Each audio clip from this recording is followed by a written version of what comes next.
nobody there. Sky is falling, metal rain, chaos mornings, no one's sane. Crumbling towers, streets in flames, forgotten heroes, who knows their names. Broken future, shattered dreams. Hello friends, this is Sam Cheney reporting for Weaponized News. Today, May 28th, 2025. Thank you for joining us on this Wednesday edition of Weaponized News. Quite a bit to get to today, as always. What do we got today? We have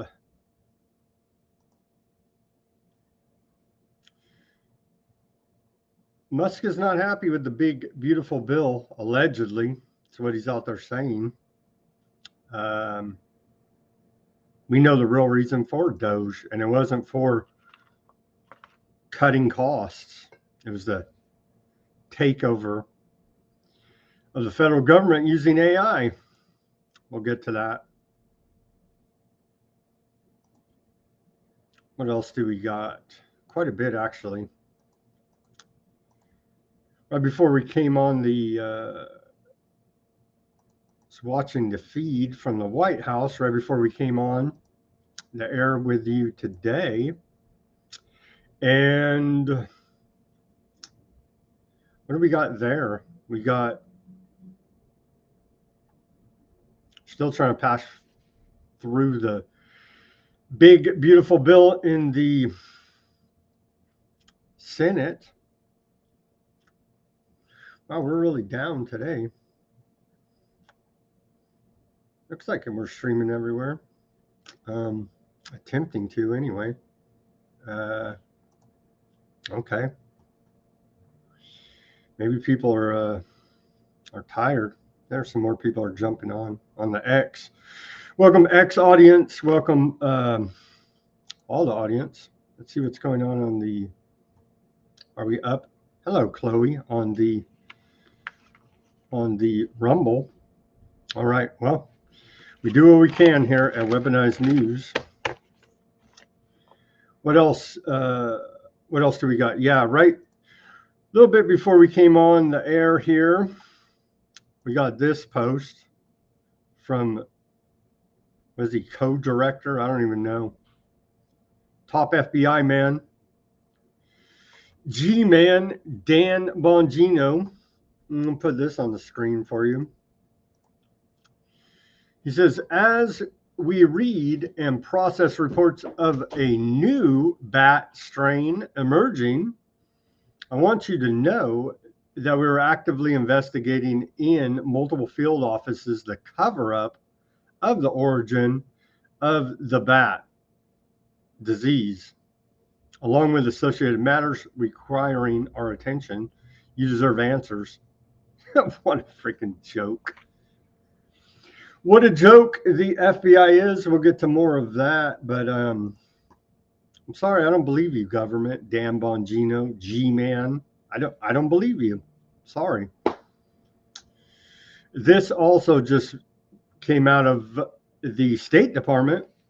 Little Marco Rubio, Secretary of State, says the U.S. will begin revoking visas of Chinese students, including those with connections to the Chinese Communist Party or studying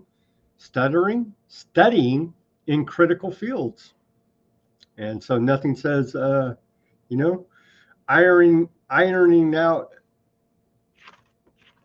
relations with China like banning their students. Hell, you know what I mean? But they do steal a lot. They do spy on us. So we're like, I don't know, on the edges of a Cold War with China. I don't know. Feels like we work directly with them. I don't know. But we're revoking Chinese student visas now, according to the State Department. Okay, what else do we got in other news of the day? Big government propaganda. It is the, what, 100 and, well, they're pumping. You're going to see propaganda everywhere now. All your sports, all your sports games, NASCAR, you name it. And it's just overwhelming government patriotism, propaganda, trying to get you to sign up for the military and support illegal foreign wars of aggression. And so we're on the 200, as we lead up to the 250th anniversary of the Army, to be celebrated in Washington, D.C. on June 14th. You're going to see so much patriotic propaganda, it's going to make you want to throw up. I'm already seeing it everywhere. So we have that to look forward to, and they're pumping it. They are pumping the propaganda. And what else do we have? The Border Patrol. We had a bunch of horrific child molestation stories. Quite horrific indeed. Maybe, just maybe, the sun will save us from technocracy. I don't know. There's a report about that we'll get to. And what is it? It's the 101st anniversary of the United States Border Patrol. Like literally the only thing the federal government's supposed to do, like one of the only things is protect our national sovereignty, our border. And they failed. They have failed miserably at that. They're still trying to hype it up like they're deporting everybody. They're not. They got this guy as the thumbnail of the shows. He allegedly wrote a letter threatening Trump, threatening to shoot Trump in the head. Not smart. Don't threaten any public officials because they'll come after you. But it's also it's not the moral thing to do. Let's just say, no matter how evil and immoral they are, we're going to be better than them and offer up alternatives. The easiest alternative is simply don't comply. Peaceful and nonviolent. Just don't comply with their nonsense. They're trying to pump it up again. Stephen Miller, Nome, tell ICE to supercharge immigrant arrests, illegal alien arrests. So tired of the Orwellian doublespeak from the media and the government. They're illegal aliens, but they're falling short, way short here now, and so they keep pumping it up. We're getting the bad illegal aliens. Well, you guys are so far behind now. I don't know if we'll ever deport all of the illegal aliens. We won't. It's hype. But and then we got citizens there at Martha's Vineyard confronting FBI agents, and they do look rather sinister wearing the mask. We got video of that. What else? We got a little bit about public health. We had a big public health show yesterday. Everybody should take a look at that if you're interested in MAHA lobbying efforts there in Congress.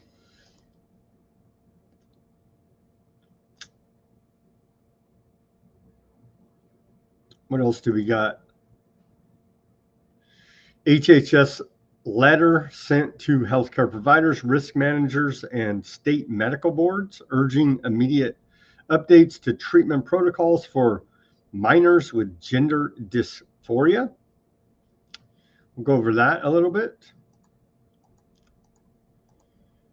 And then we got a lot of geopolitical war news here today, international news.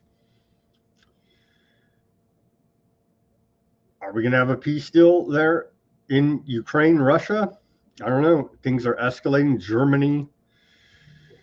Germany is, what is Germany giving them? These some new missiles and a bunch more money as Zelensky went begging to Germany. The Taurus long-range missiles.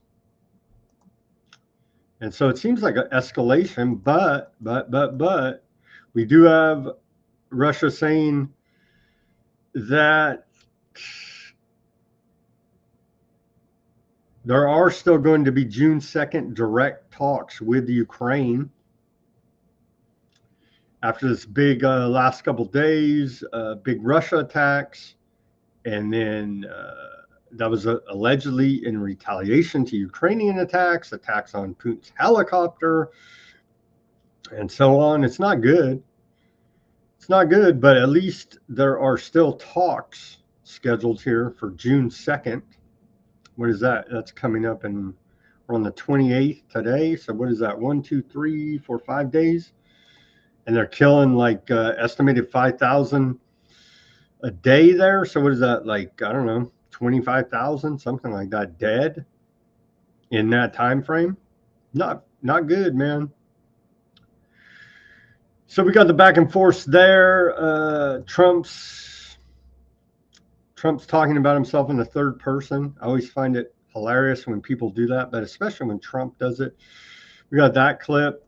A lot about the aardvark genocide today. So a lot about America, illegal foreign wars of aggression. We're bombing the hell out of Somalia. Nobody knows, nobody cares. A lot about the aardvarks. Aardvarks are gone. They're gone mad. They're bombing Lebanon. They bomb Yemen again. They're bombing the hell out of Gaza.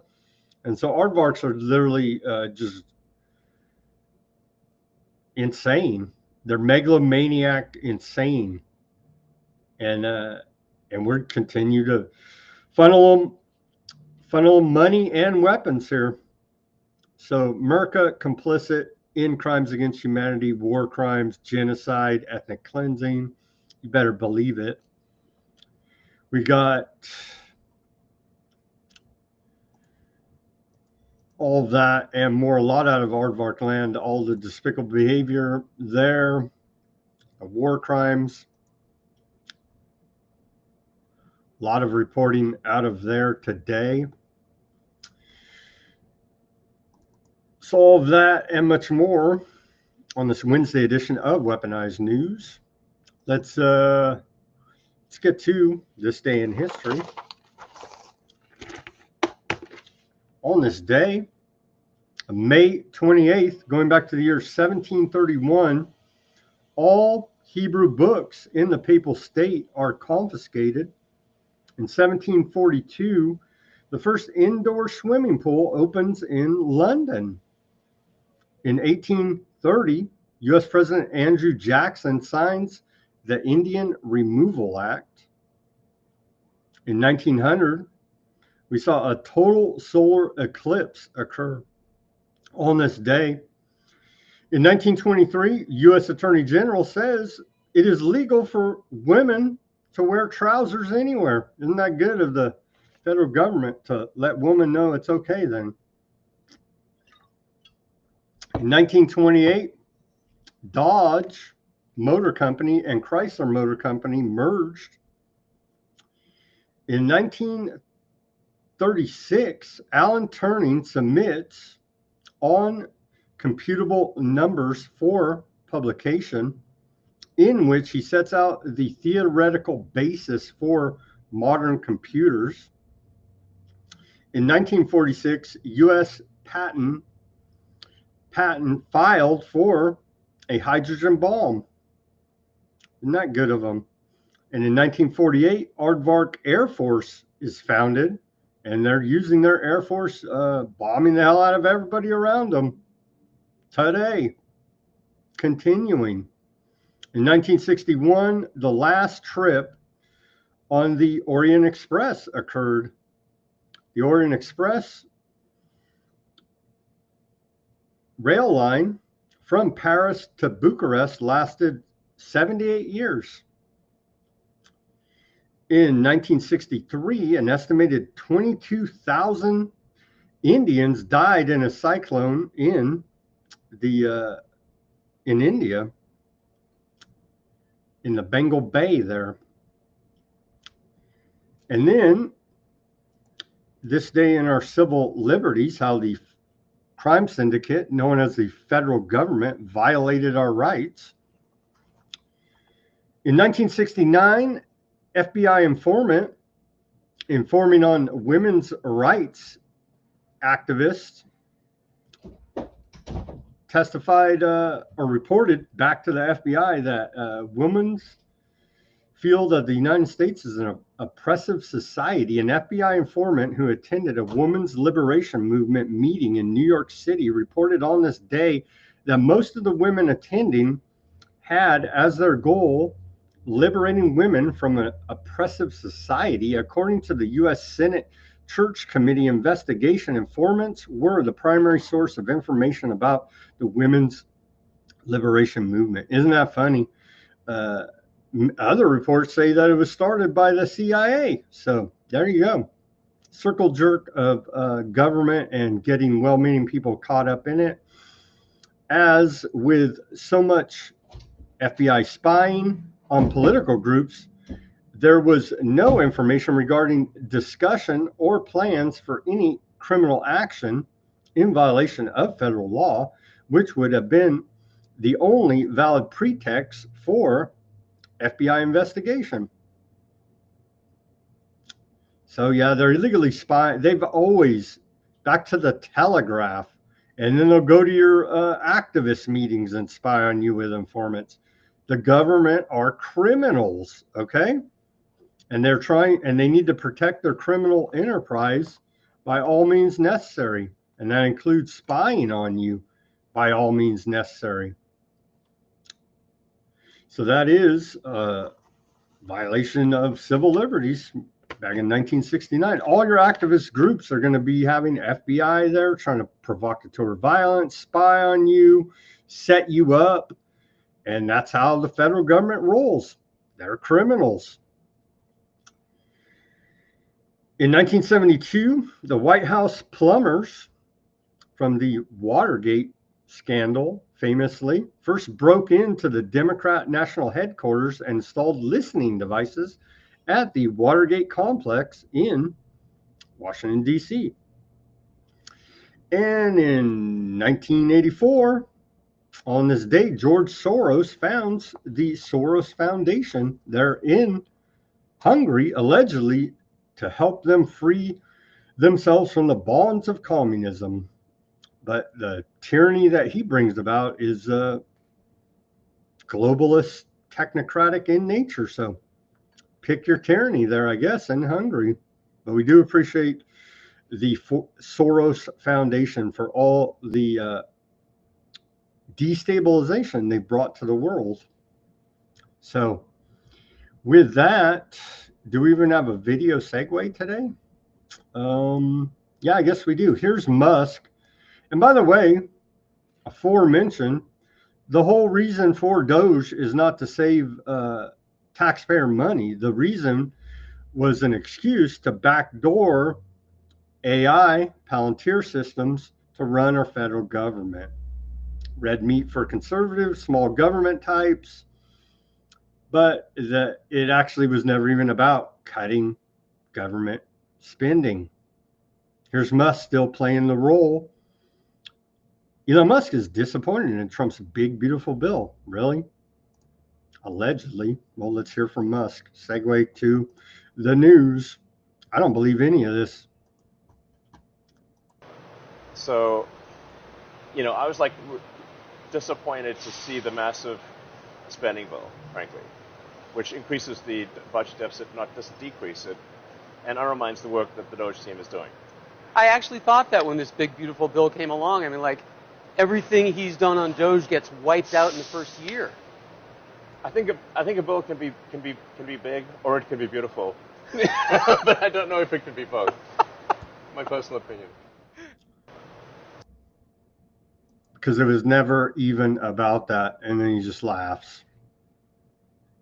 Reposting here on the X, excuse me, so I can try to get some more viewers in here. But yeah, it was all to set up the AI technocracy takeover of our government.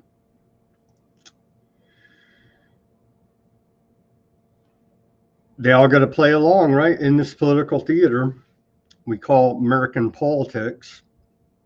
Florida Governor Ron DeSantis just went off about no DOGE cuts being voted on by Congress. because they're hip to the game too. We have audio. It's very low. Do we even care what Florida Governor Ron DeSantis says? Probably not. I'll just read you some highlights here. DOGE fought the swamp, and so far the swamp has won. It's not even what it was about. Don't tell me it can't be done. Could be done. That's not what it was about. He goes on to say, this is DeSantis. We have a Republican Congress, and to this day, we're at the end of May, past Memorial Day, and not 1 cent in DOGE cuts has been implemented by Congress. Because it was never meant to. That's not the purpose of it. That's one of the reasons why we need a balanced budget amendment to the United States Constitution. That's another reason why we need term limits for members of Congress. Really? Thinking that would even matter? Think they give a shit about the Constitution? It's a sick joke at this point, honestly. Taco. And so Wall Street mocks Trump with 4-letter code to call bets against him. Taco. And you know what taco stands for? Get your mind out of the gutter. Taco stands for Trump always chickens out in regard to his tariff policy. But again, that's not what this is about. It's about insiders making millions, I guess, and I'm sure Wall Street are insiders, those in the know, in the club. They know damn well. So they know that Trump can move the market with all he has to do is talk, and the market moves because of fear, because of lack of confidence, because of confidence, and so on and so on. And that's the game they play on Wall Street. But I did find it amusing. Taco, Trump always chickens out in regard to his tariff policies, allegedly first reported by the Financial Times. Taco strategy is what Wall Street is allegedly going by. I guess they're betting now against Trump tariff policies. We have a few in the chat there. Shout out to those in the chat. I see Ruckus, Elaine on the YouTubes. I see Chloe again on the Rumbles, Gunther on the Rumbles. Shout out to you guys. Hi to Barry's ghost. Yeah, still no word from Barry, sadly. I guess I will try to contact him again today. I hope that the worst didn't happen, but we don't know. He was. Anyway, I don't want to talk about Barry's personal life here. We just hope that he comes back and everything's going well for him. Maybe he got burnt out on the news, on all the lies and propaganda. That happens to people. I get burnt out sometimes, but I'm like, what else am I going to do in my life? But report on the crime syndicate known as the federal government and continue to expose it as best we can here at Weaponized News. So, of course, we're back in the left-right idiocy. Left-wing journalism now has found their roots again, and they feel like reporting. We missed them during the Biden administration, during any Democrat administration. That's why these are not legitimate people. They're just political hacks. But the Atlantic, David Fromms, however you say stupid name, the Trump presidency's worst world historic heist. And they go through talking about Trump corruption. Well, they're all corrupt, David Fromm. And you would be legitimate if you report honestly about Democrat administrations and Republican administrations and Trump administrations. But they don't. And so that's why they're political hacks. But maybe we can garner some valuable, pertinent information out of this. In his article at The Atlantic, another hack outfit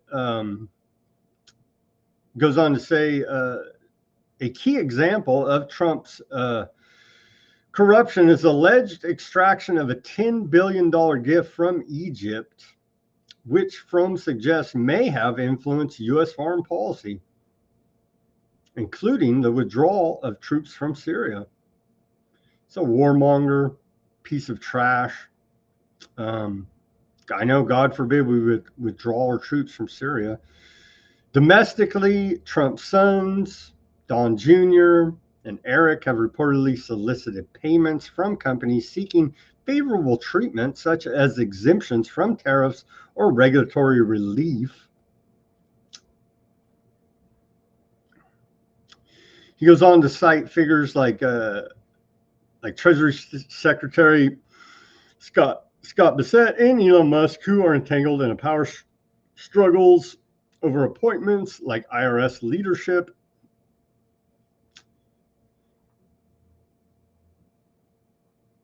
He also goes on to highlight Trump's inner circle, including Jared Kushner, who secured a $2 billion investment from Saudi Arabia.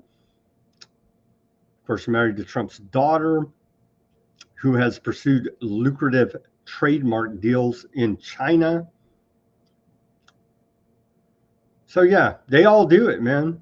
They all do it. Pay for play. We've been going over the top. Was it 220 Trump cryptocurrency holders had that private meeting with Trump, many of them foreigners.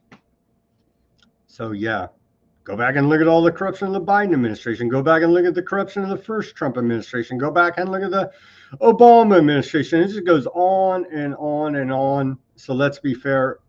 The federal government and all its servants are corrupt. Here's more Fox News ridiculousness. Judge Jeanine Pirro is officially sworn in as interim U.S. attorney for the District of Columbia. She's cleaning it up and keeping D.C. safe. Here's the swearing in. It's literal Fox News clown world in the White House. Of the office upon which I am about to enter. So help me God. So help me God. Congratulations. Thank you.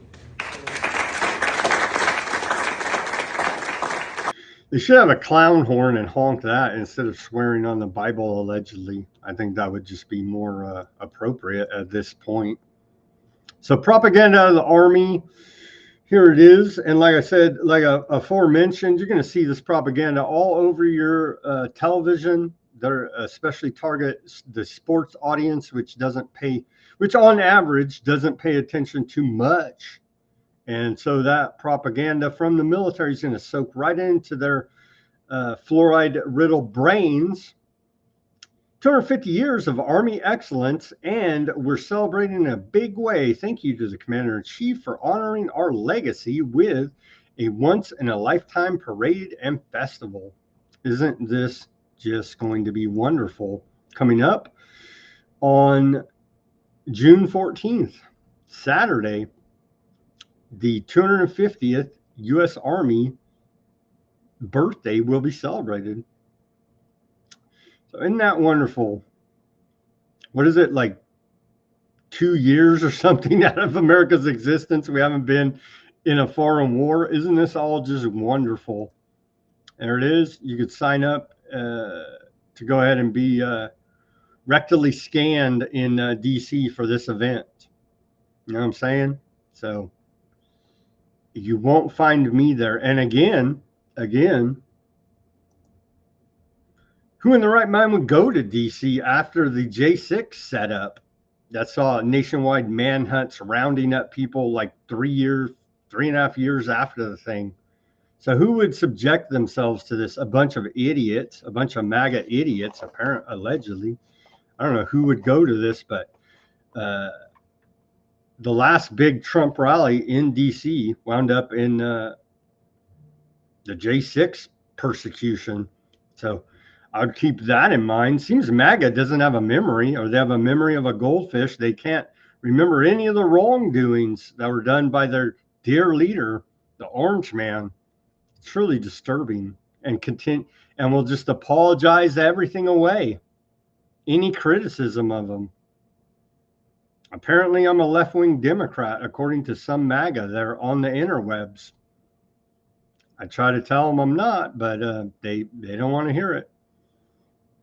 Don't criticize the Lord and Savior, King of Aardvark land, Mr. Donald Trump, okay? Continuing here. I thought this was funny because, of course, it was just the Biden administration. No, we just went over a bunch of corruption, and we continue to cover on the Trump administration. It's all of them. But let's hear from Lee Zeldin, Secretary of EPA here. Congressional Democrats, a bunch of them are getting big mad at us going after this funding because they don't want us to ask these questions. They don't want to know of any evidence of any waste and abuse. They want to make believe like everything is okay. They just want this green slush fund to go out. They want that gravy train to be left without that level of accountability and transparency the American public demand. And I'm not playing along. And Secretary Wright and the rest of the Trump administration will not play along. The one good thing, I think the best thing at this point that the Trump administration has done is at the EPA scaling back all this climate change nonsense. At least so far, it appears that's what they're doing. But we can't trust the government, so I wouldn't trust them. I'm just saying. Here's a big investment, maybe GM to invest $888 million in Tonawanda propulsion plant. So yeah, I don't know what they do there. Make propulsion systems for missiles to shoot at I don't know, Somalia. I don't know. General Motors announced plans to invest $888 million in its Tonawanda propulsion plant to support the production of the 6th generation of GM's V8 engines. So maybe it is just for actual domestic vehicle use and not military use, but wouldn't surprise me if they find a dual use here. The V8 engines are used in full-size trucks and SUVs. This new generation of engines is expected to deliver stronger performance than today's engines while benefiting fuel economy and reducing emissions. Isn't that wonderful? We'll see how this sorts out. And how many jobs is this, I'm sure, fully modern factory going to actually produce when much of it is automated by humanoid robots and other automated systems? You know what I'm saying? So the American worker is up against the wall here now. There's a big Bitcoin conference going on. Here is Mr. Black Eyeliner. Their Vice President Vance decided to talk about it. Here are his comments about Bitcoin. The consistent fear that I hear is that there's still this perception that digital assets are not welcome in the mainstream economy. And let me promise you that our effort to change the policy is purely about changing that. We want our fellow Americans to know that crypto and digital assets, and particularly Bitcoin, are part of the mainstream economy and are here to stay. Wonderful. They've now essentially destroyed Bitcoin's initial function, which was peer-to-peer payments outside of mainstream interference, and they've sucked it all into now, as Vance just mentioned, a part of the mainstream economy. That's exactly the opposite of what Bitcoin was supposed to be. Okay, Secret Service suspends officers caught brawling on camera outside Obama's home. Do we have I think we do have video of it. Let's watch this video. And so I guess they were I don't know why they were brawling. Let's see this video. Very short clip. And so this is why you should trust the government, because the Secret Service can't even control themselves. A video of the fight between two women Secret Service uniformed division officers outside former President Obama's residence last week after one officer called a supervisor to come before I whoop this girl's ass. The skirmish is raising new questions about whether DEI is still plaguing the United States Secret Service despite Trump's directive to abolish it. I don't know what DEI has to do with it. It's probably a personal dispute. Here's a short clip of the fight there. You can see them at the top of your screen. There we go. Government on government woman violence there. Quite horrific. The Tate brothers, everybody's favorite red pillars that are just garbage. But they do influence a lot of young men on the interwebs. Andrew Tate and his brother Tristan, charged with rape and a string of other offenses in UK against 3 women. The pair are currently facing sexual assault charges in Romania. And so they really are clowns, but somehow they garner an audience. These charges include rape, actual bodily harm, human trafficking, and controlling prostitution for gain against 3 women.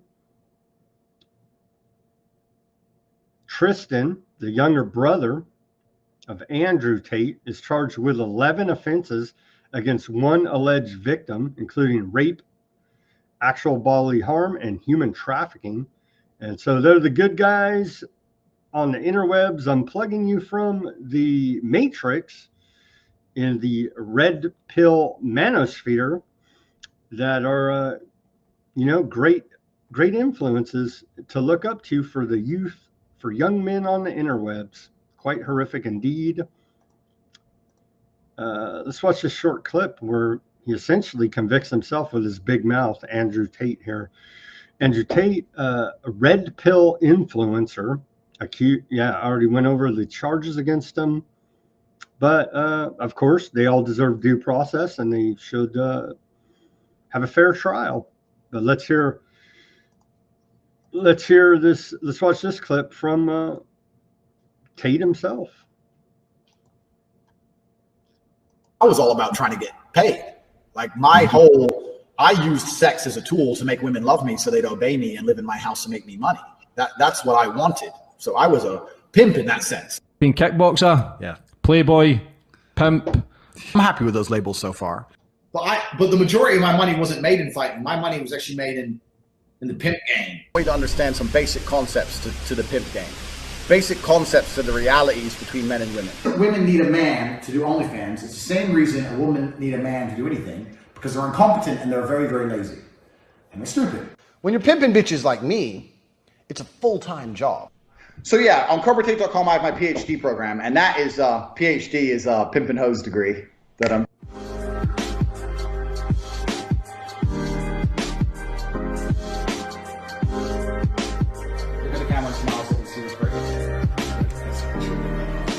Welcome to the Tate PhD course. If you've bought this course, which you obviously have, congratulations, you're going to change your life for the better. I know exactly what I'm talking about. I'm fucking certified. I know I don't look like a pimp right now. Clever. That teaches basically how I got girls, how I met girls, how I got girls to like me, how I got girls to fall in love with me to work on webcam for me. If you're on dates and you're trying to mention it and shit, it just doesn't work. It puts them off. I'd never do that. That's disgusting. I'm not a whore. It's just not gonna work. You continue as normal, no mention of webcam. By taking girls who didn't know how to be effective on webcam, girls who had never done webcam before, girls who didn't have the equipment, didn't have the know-how, didn't have the will, didn't have the premises, didn't have the ability to make money with this exchange. I created a system that allowed me to convince girls to do this, allowed me to retain 100% control of their income. You start with a girl, you download OnlyFans on your phone, you take her ID pictures, her name, everything it takes to verify the account, you verify the account on your phone, and you control the account. So you are now in charge of her OnlyFans. I learned every tip and trick it takes to make sure a girl gets paid. I know how to make sure the girl can't run away. And of course, they don't go out. They're not allowed out. You stay in the house. Because once you teach a girl how to do this, she has the ability to make unlimited money from home. Why would she still give it to you? Why would she just run off and keep it all for herself? That's right, lock the door, you knew I was going to beat the out of you. If you behaved, I wouldn't have to hit you, would I? You don't. Get out. You can't stay in there forever. Bang out the machete, boom in her face, and then grip her up by the neck. Like, shut up, bitch! Her panties get wet. The machete's on the floor, her panties are all wet. And you go, fuck her. That's how it goes. Every real G knows these basic moves. These are the basic moves of pimping. Because that's what I did. That was my MO, was find girls, make them love me, and make them work for me. And that's how I got rich. So that teaches everything I know from start to finish about not only getting girls, not only obtaining them, but retaining them. And it goes on. What a mentor for young men out there on the interwebs. Be careful if you're following this guy. And yeah, he is suing Milk Bar and others I saw for putting out videos of him like that. Much of that from Milk Bar TV. And we have had Milk Bar TV on Weaponized News, not about his Tate exposure, but about what was going on there in Australia during the medical intervention period. So we are familiar at Weaponized News with Milk Bar TV, and great work there exposing the great red pillar there. Nonsense. FBI analyst Brian V. Roche charged with possessing child sex abuse videos. Police raided his home near Houston. Here he is. So, I mean, what do you want out of the FBI? Dan Bongino said they're still chasing after that disinformation about the bats. So, meanwhile, this goes on at the FBI. Horrific.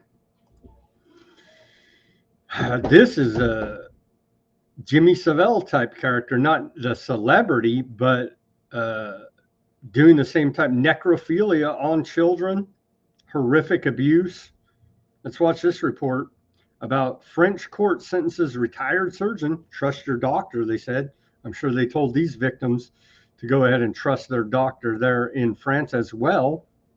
French court sentences retired surgeon to 20 years in prison in child rape trial. Well, he deserves capital punishment as far as I'm concerned. If he's 100% guilty, he needs capital punishment. Let's watch this short report about this horrific case out of France. Former surgeon Joël Lescoarnac has been found guilty. The 74-year-old given the maximum 20 years behind bars after he admitted to sexually assaulting or raping nearly 300 patients, mainly minors, while they were under anesthesia or waking up from procedures. For more, we can go across to Lisa Kamenov, who covered the trial for us. Lisa, what more can you tell us about the verdict? Hi, Delano. So, as you said, he has been found guilty, sentenced to 20 years in prison. This is the maximum penalty under French law. Now, the security detention period, which the prosecution was demanding, was not actually given to him. However, he has been told that he must serve at least 2/3 of the 20-year prison sentence, and he must also spend 15 of these years receiving compulsory treatment. He's also been given a long list of of conditions which he must meet. The first is not entering into contact with any of his victims. He's been given a permanent ban on the regions in France in which he had operated in. He must also not engage in any activity that would allow him to come in contact with minors. They've also said he's prohibited from owning any animals due to allegations of zoophilia, and he must also, of course, no longer practice medicine. Now, if these conditions are not respected, he's actually subject to 7 years in prison, additional years in prison. Now, Joël Le Squarnec, which many say is France's most prolific known paedophile, had admitted to all charges of sexual assault and rape in court throughout the 3 months of the trial. However, today, as the verdict was pronounced, they recognized him guilty of 297 sexual assaults and rapes committed to 297 victims. However, for two victims, it remains unclear whether the assaults that Joël Le Squarnec committed on them will have legal consequences. They are still trying to figure out what exactly the circumstances were. As for the victims and the civil parties, well, there is a lot of emotion here outside the courthouse. I haven't had time to speak to victims yet, but I'm seeing them pour out of the auditorium. They are starting to discuss and speak to other people. But just before the verdict, we did have the chance to speak to one person who said for them the main message here is to trigger a change, an institutional change, a societal change. Their biggest fear was that society does not ignite debate, does not actually break this taboo on child sexual abuse. And so for them, that was the whole point of this trial, to raise awareness of sexual violences committed in hospitals, and also to encourage just further debate and to encourage discussion about available treatments as well for predators who are suffering from these impulses, predators of sexual violences. Treatments, if all that's true, the wood chipper's the treatment for this guy. 74, 20 years, basically life in prison, but wood chipper.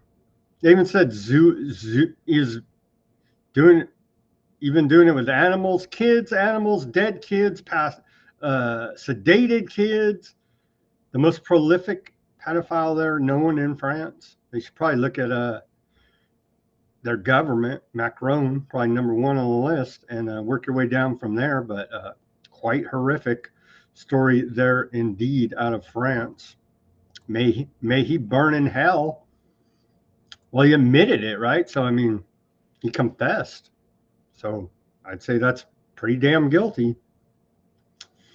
Okay, maybe, just maybe, the sun can save us from Skynet, scientific dictatorship, technocracy. The New Scientist is reporting here, the sun is killing off SpaceX's Starlink satellites.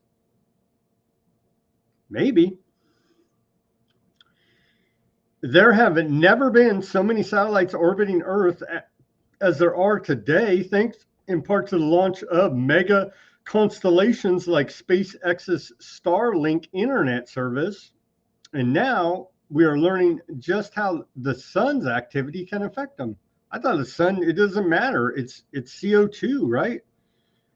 CO2 emissions are what is causing everything bad. Maybe CO2 emissions are hurting the Starlink satellites. I don't know, but this report goes on to say eruptions from the sun are shortening the lives of satellites in Earth's orbit, particularly large constellations like SpaceX's Starlink, which could be both beneficial and cause for concern. The sun goes through an 11-year cycle of activity, peaking with a period known as solar maximum, which most recently occurred late last year. During these periods, increased eruptions from the sun can create geomagnetic storms that heat our planet's atmosphere, causing it to swell outwards in size and increasing drag on satellites. So just maybe nature can underhandedly defeat technocracy, Skynet, before it's fully implemented. It's almost fully implemented now. There are more than 7,000 Starlink satellites orbiting Earth. Isn't that heartening? All in an effort by our Lord and Savior Elon Musk to give the poor people of the world internet access, so they say, providing a space internet service on the ground. New satellites are constantly being added to the constellation, which with launches taking place almost every single day.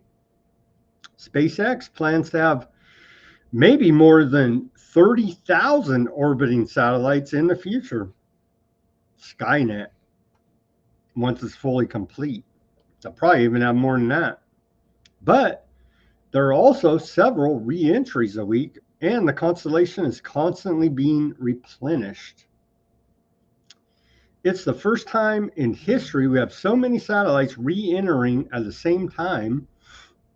Between 2020 and 2024, 523 Starlink satellites were tracked re-entering our atmosphere, where they're designed to entirely burn up. In a few years, we will have satellites re-entering every day. Some Starlink satellites are purposefully lowered into the atmosphere at the end of their life, while others fall naturally under atmospheric drag when they fail. The most recent severe incident, geomagnetic event, when 37 Starlink satellites re-entered, satellites orbiting below 300 kilometers re-entered after around 5 days, down from more than 15 days. This is the first solar maximum that we've had in the mega constellation era. And it goes on with a little bit more technical details, but hey, maybe the sun can save us from Skynet.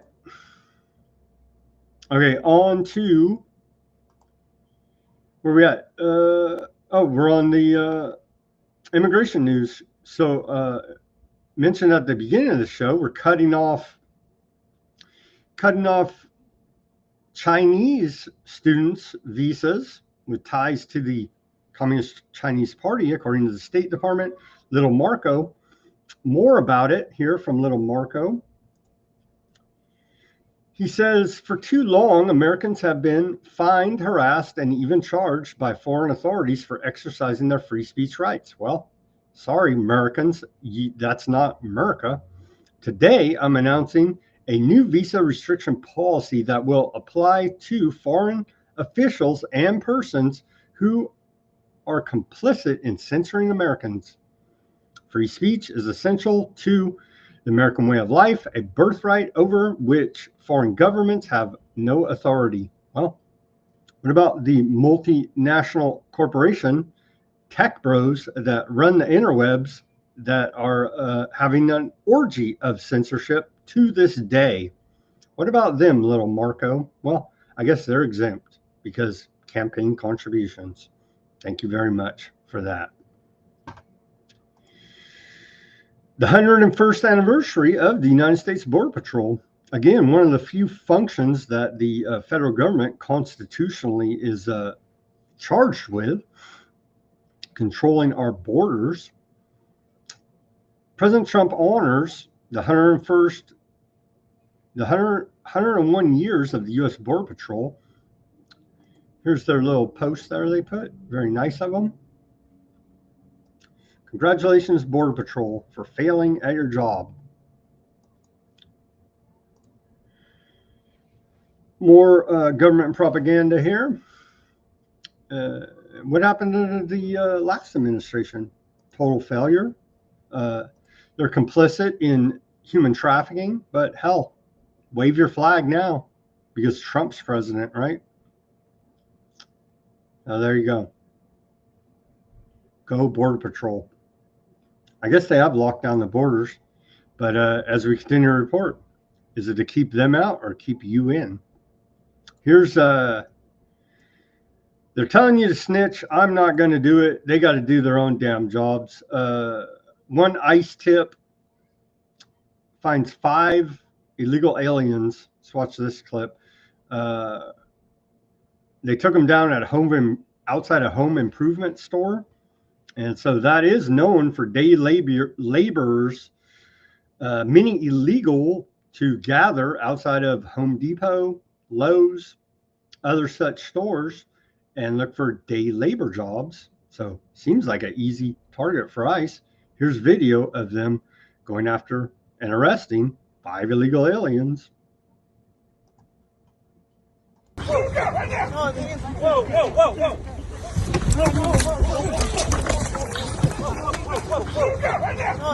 Whoa, whoa, whoa, whoa, whoa. Down, hey, down. Down, get down. That's fine. Hands. No, hey, cállate la boca.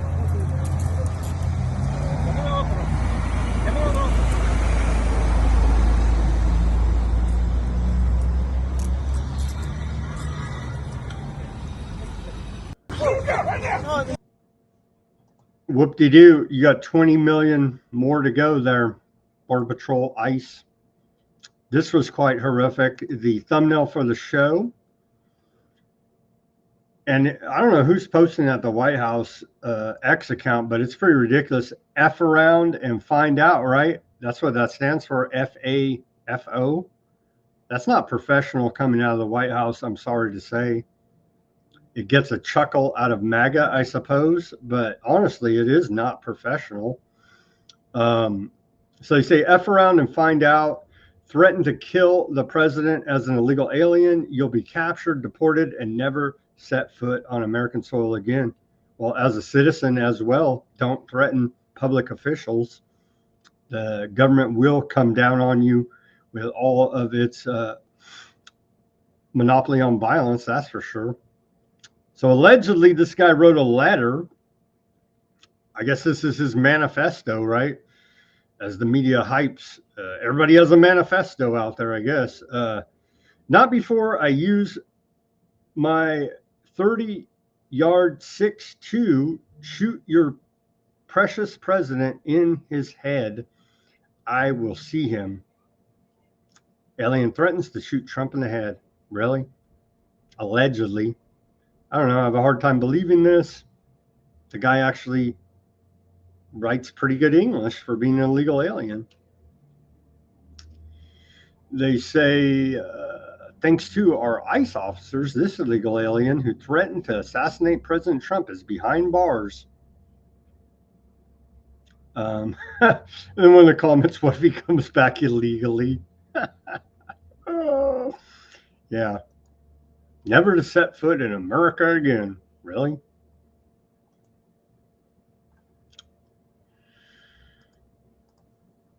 Okay, so Stephen Miller, Ice Barbie, Gnome, Dog Killer Lady, they're so concerned about our illegal immigration problem. She took time out of her busy schedule of promoting game show, Hunger Games type events, as we reported on, for illegal aliens to gain citizenship.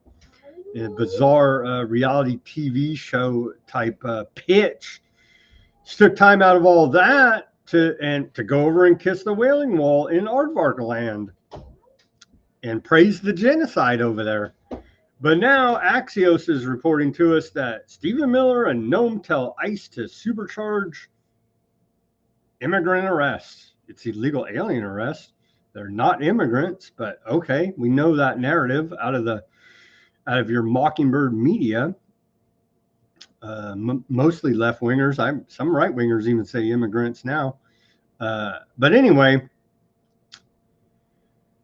they claim here in this Axios article that they're seeking to pump up deportation arrests to 3,000 people a day. That's still not enough. That's still not enough. And I don't believe they'll even reach that. So, mass federal agents descend on Martha's Vineyard and Nantucket for immigration arrests. And this is all the rich people's service. Their maids, nannies, gardeners, and the like. And so the rich people over there in Nantucket, Martha's Vineyard, are definitely not happy. And the large majority, left-leaning, of course, progressives in nature. So according to a press release from ICE, around 40 people, still, that's like a little drop in the sea of 20 million. It's even more than 20 million. That's the official number that I think it was Trump or Vance, somebody was saying out of the White House, and it's even more than 20 million. But at least they raised it from 12 million, which they've been citing that number for like the last, 15, 20 years or some ridiculous thing. So ICE was able to arrest 40 people in a raid on Martha's Vineyard.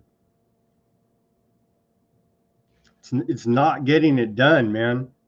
But they say they did scoop up in this raid, illegal alien raid. They did scoop up a documented member of the notorious MS-13 street gang and at least one child sex offender.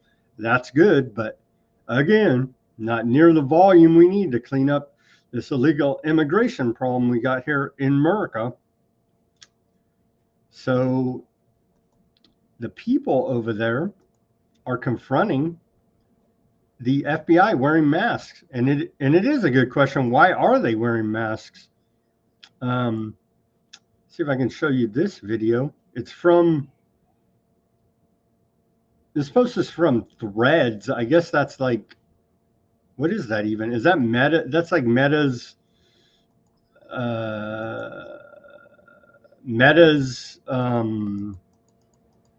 attempt to do Twitter. I don't know. I think it is. Anyway, here's the video. Man confronts FBI agents in Martha's Vineyard. And the FBI does look particularly suspicious wearing masks. Let's watch this video. Not much. What are we doing? They were just telling me that you were following them. Yeah, I'm following them. All right, that's fine. I'll continue to follow them. That's fine. As far as RN goes for local PD, obviously filming, you got your First Amendment right. 10-4. Following them, you're on a public way. 10-4. That's not against the law as long as you Gotcha. obey all traffic traffic infractions, stuff like that. 10-4. And they're just concerned that you may be impeding with their job. That's all. No, as long as I'm on the public roadway or on the public access, then no, of course. I don't think I'm impeding with them, and we got to do what we got to do. No, of course. You, them, and me. Yep, so, they do have a job too, so they just don't really impede with their job. And again, by following them, you're in a public way. I get it, man. That's why I'm here. That's something we're concerned about. But. Yeah.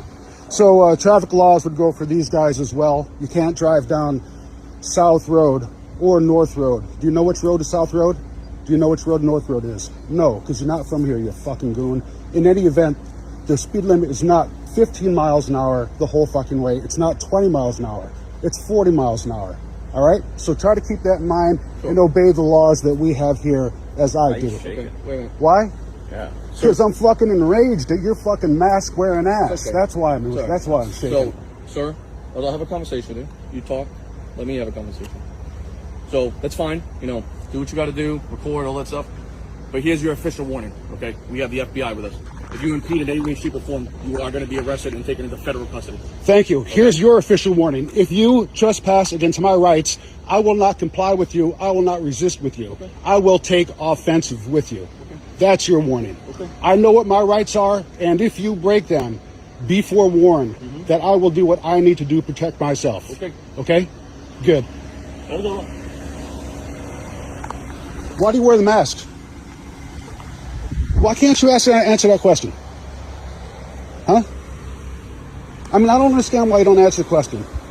I'm a fucking pussy, dude. Pussy. This guy doesn't know that the government doesn't have to follow the traffic laws because they're the government. But pretty hostile there and bold, actually. But hey, more power to them. First Amendment audit. Make sure they are following the laws, which they don't. But don't interfere with their deportation duties as well. So it's getting heated there in Martha's Vineyard. Snarky guy in the shout out to Snarky guy. Nice to see you back in the chat here. He has just said that he's reporting to us, and someone else confirmed. They said they saw it, or Chloe said saw it on Newsmax that sadly the alleged richest man in the world, Elon Musk, puppet front man for the scientific dictatorship technocracy, has announced that he's leaving DOGE and the Trump administration. Well, he did his job, which was to go ahead and put AI systems in the federal government and steal all of our data. And don't you worry, Peter Thiel's man, JD Vance is right there. So don't you worry, fans of technocracy. They still got players in powerful positions. And so Musk just had to manage the operation of the implementation of AI and Palantir systems in our federal government. And that job's been done, so he's moving on. Okay, let's take our live commercial break. We went past the hour mark here. Everybody go to weaponizednews.com. Get yourself some stickers there. As we await Pride Month, you can get your holograph sticker and have Pride Day every day there with the rainbow on your Weaponized News holograph sticker. We have the holograph sticker. We have the clear background sticker. You can see right there. This one's old and torn up. You'll get a new clear one, but you can see clear there. And then we also have the white background.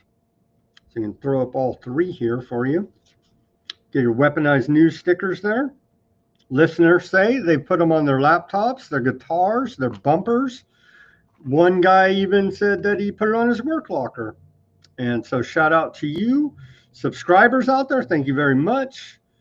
Thank you for helping spread the word about Weaponized News. And we even had Ruckus put it on I think it was Photoshop, but we can't 100% confirm it.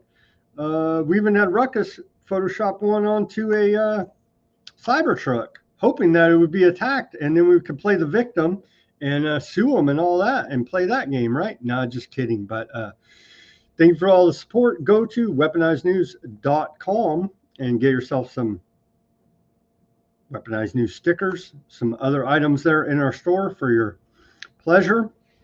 And let's hear a word from our sponsor now, Abba Zaba Enterprises. And then we'll be back. What do we got to follow up with you? A lot of geopolitical news. We have a little public health news and then on to the geopolitical news for you. Here is Abba Zaba Enterprises. Running a small business feeling overwhelmed by numbers and paperwork? Abba Zaba Enterprises has your back. Our expert business solutions include accounting, QuickBooks support, payroll, taxes, and top-notch consulting. Let us handle the details so you can focus on growing your business. Business Solutions Accounting, QuickBooks, Consulting, Payroll, Taxes. Call 559-577-9250. Call Abba Zaba Enterprises today at 559-577-9250. And we're back. Welcome back to the second half of Weaponized News. Thank you for joining us on this Wednesday, May 28th. Okay, a little bit public health news here. We covered a lot yesterday. Sorry we couldn't broadcast on YouTube. They're touchy about public health, and so we don't want to violate their community guidelines, so they can't get our shows about public health. So announced yesterday by HHS, Bobby Kennedy Jr., that they're going to only target the most vulnerable with the miracles. You could see it that way. That's the way I see it, and spare the rest of us. But turns out that the most vulnerable are now like an estimated 200 million because of damage from all miracles. You see how this circle works. Anyway, here's Bobby Kennedy Jr. today. Oh yeah, and a reminder in honor of Charles Fromm that we don't really talk about much on here. I have reported on it, but the EMF, keep that in mind, the electromagnetic frequency pollution is a major factor that not enough people are aware of, as he's lobbying Congress to do something about it. Let's hope that his efforts are can bear some fruit and we can get some regulations on this crazy 5G, 6G. They want to put up towers every 100 feet or yards or whatever. Just ridiculous to zap us with more EMF, which we don't need because we're already swimming in a soup of it.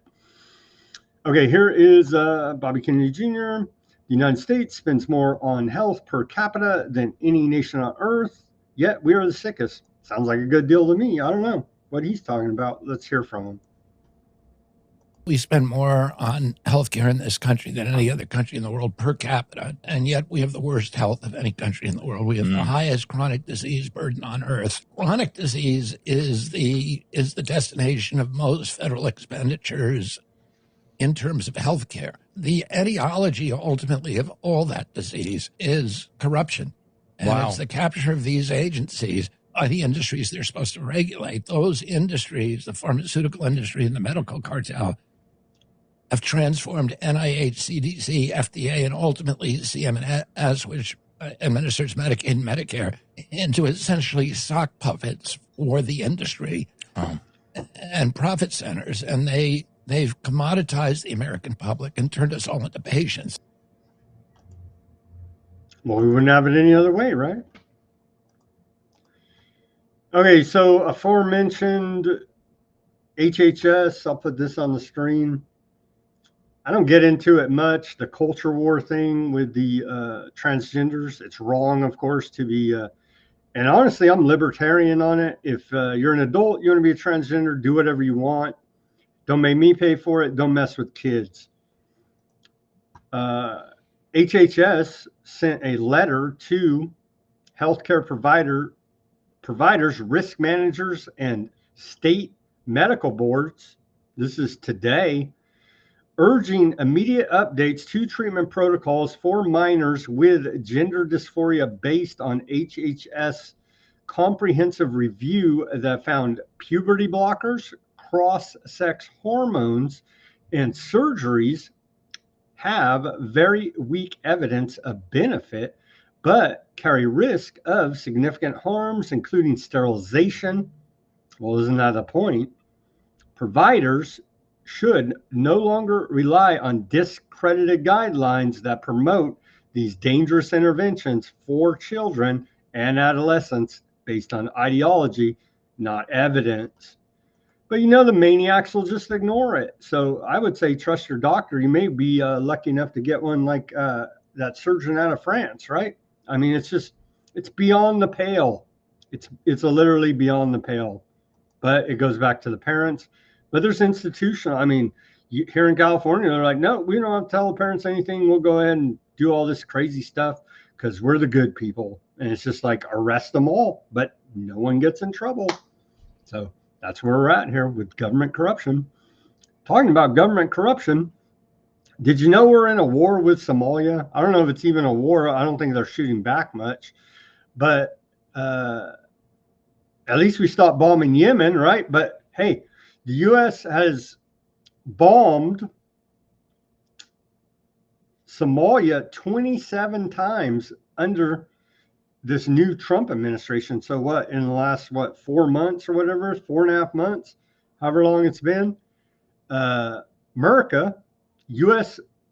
African Command has reported 27 airstrikes in Somalia. So we're bombing the hell out of Somalia. Nobody knows. Nobody cares. Nobody notices. Nobody cares, right? But that is going on here. Of course, all of it unconstitutional. Who cares? Bomb the hell out of one of the poorest countries in the world, Somalia. So Yeah. But we're getting the damn Al Qaeda, whoever, Islamic extremists that we've, of course, funded, armed, and radicalized here. The Western intelligence agencies have done all that for us to go ahead and create an enemy that we can bomb 27 times in the last 4.5 months here. Isn't that just wonderful? That is your U.S. federal government. It's quite horrific. Where's Congress? They probably can't even find Somalia on a map. Here is Somalia on a little map. Let's take a look. There is Somalia. You can see right there next to Ethiopia, Kenya, nice coastline. Bomb the hell out of them. Nobody seems to notice. Nobody seems to care. Quite horrific. Fox News saddened after the Kremlin downplayed Trump's latest outburst over Russian attacks on Ukraine. Let's watch this short clip from the War Network, Fox News. One of the things that Dmitry Peskov, he's a spokesperson for the Kremlin, he said, "We are really grateful to the Americans and to President Trump personally for their assistance in organizing and launching this negotiation process. Of course, at the same time, this is a very crucial moment, which is associated, of course, with the emotional overload of everyone, absolutely, and with emotional reactions." So, I mean, I dealt with him way back when. He's a professional spokesperson. He knows exactly the words to use to try to get a rise out of somebody.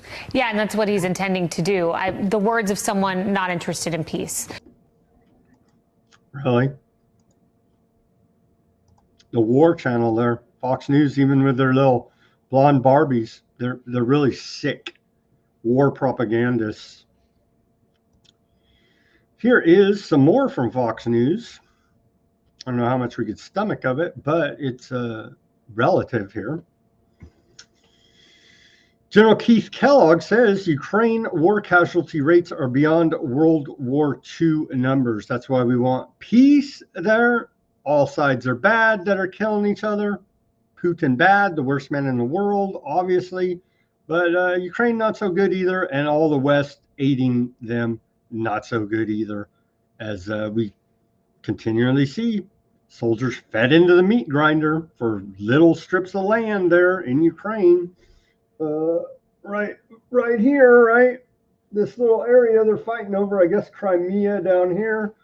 And it's just like, to what end, man? This war's gone on way too long. President Indeed. Trump is absolutely right. You've got to stop the killing. When you look at the numbers that are just, I call it industrial strength killing. When you've got casualties on both sides that are over 1 million, and right now conservatively we're talking 1.2 million. That is stunning when it comes to it. That is beyond World War II numbers. And that's what I call industrial strength killing. And then the shelling of the cities with indiscriminate violence, it's just not the way to go. It's not the way to go. Snorky says we've been hitting Somalia for like 15 years. Well, we got to get those damn Al-Qaedas. Yeah, we've been bombing them for a long time, but this is under the peacenik Trump administration 27 times. Under his administration, he campaigned on being a peacenik. Turns out, not so much. Not so much. Industrial killing, just like Gaza. Wow. Yeah, well, seems like that's a government's business, is to kill people. Here's Trump when asked if Putin actually wants to end the war in Ukraine.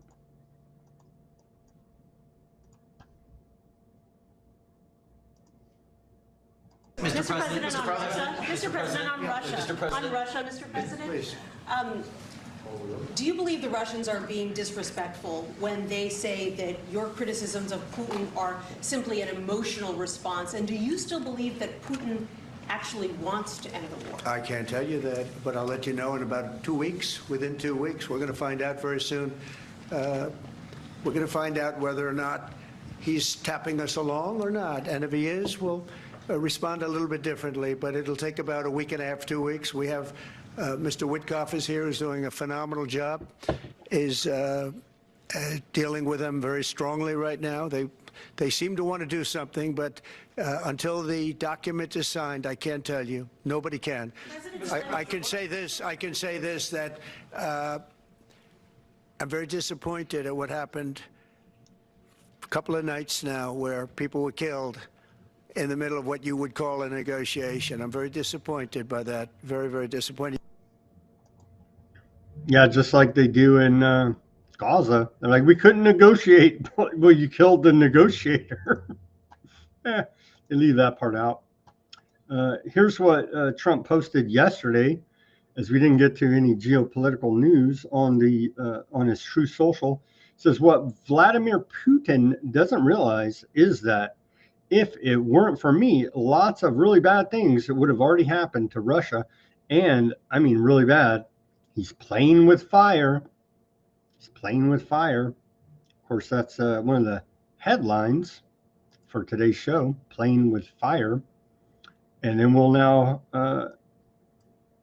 hear it from Trump.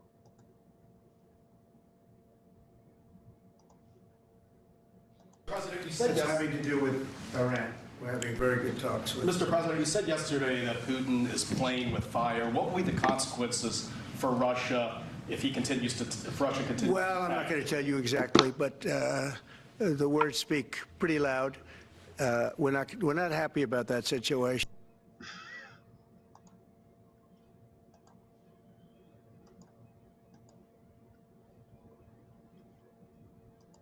Continuing here, Trump says he stopped considering imposing sanctions on Russia.